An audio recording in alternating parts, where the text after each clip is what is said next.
আপনারা মাদ্রাসা প্রতিষ্ঠা করছেন, মাদ্রাসাটা কিভাবে পরিচালনা করবে, এই মাদ্রাসাটা কিভাবে টিকে থাকবে, সে ব্যাপারেও কিন্তু আপনারা মুরব্বীরা কোনো পদক্ষেপ নেন নাই। এই পদক্ষেপ না নেওয়ার কারণে কি হয়েছে, মাদ্রাসাগুলি চলে বিভিন্ন দান খয়রাতের টাকা দিয়া। বিভিন্ন মানুষকে বোঝানো হয় আল্লাহর পথে দান করো, দিনের পথে খরচ করো, দিনের পথে খরচ করলে আখেরাতে তুমি শান্তি পাইবা।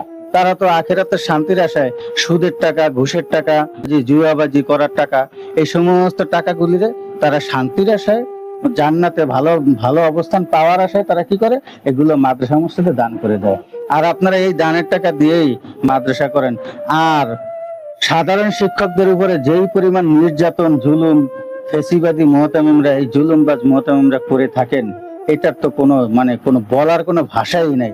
এরা যে কি পরিমাণ জুলুম করে এটা বলার, বোঝানোর মতন ভাষা আমার কাছে নাই। এই জুলুমের শিকার হয়ে অনেকে কি করে, তা রাগ হয়ে দিনের থেকে বের হয়ে আসে যে না, আর দিনের খেদমত আমার দরকার নেই, যা হয়েছে আলহামদুলিল্লাহ, আমি দুই চারটা ডাল ভাত খেয়ে বেঁচে থাকতে পারলেই চলবে।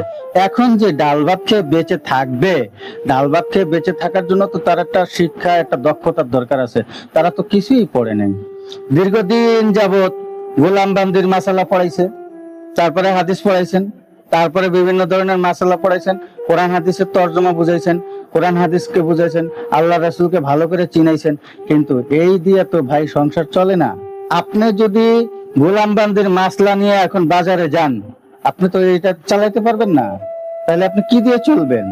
আপনাকে না কোনো কারিগরি শিক্ষা দেওয়া হয়েছে, না কোনো টেকনিক্যাল প্রশিক্ষণ দেওয়া হয়েছে, কিছুই দেওয়া হয় নাই। মাদ্রাসা থেকে একটা ডাক্তার বের হয় না, একটা ইঞ্জিনিয়ার বের হয় না, একটা উকিল বের হয় না, একটা ব্যারিস্টার বের হয় না, কিছুই বের হয় না। শুধুমাত্র মাদ্রাসা কালেকশন করে মাদ্রাসা চালাইতে হবে এটা শিখে, আর পাবলিককে কিভাবে কনভার্ট করে দান খয়রাতে উদ্বুদ্ধ করতে হবে এটা ভালো করে শিখে। আর দিনের বয়ান দিয়ে মানুষকে কান্দাইতে শিখে।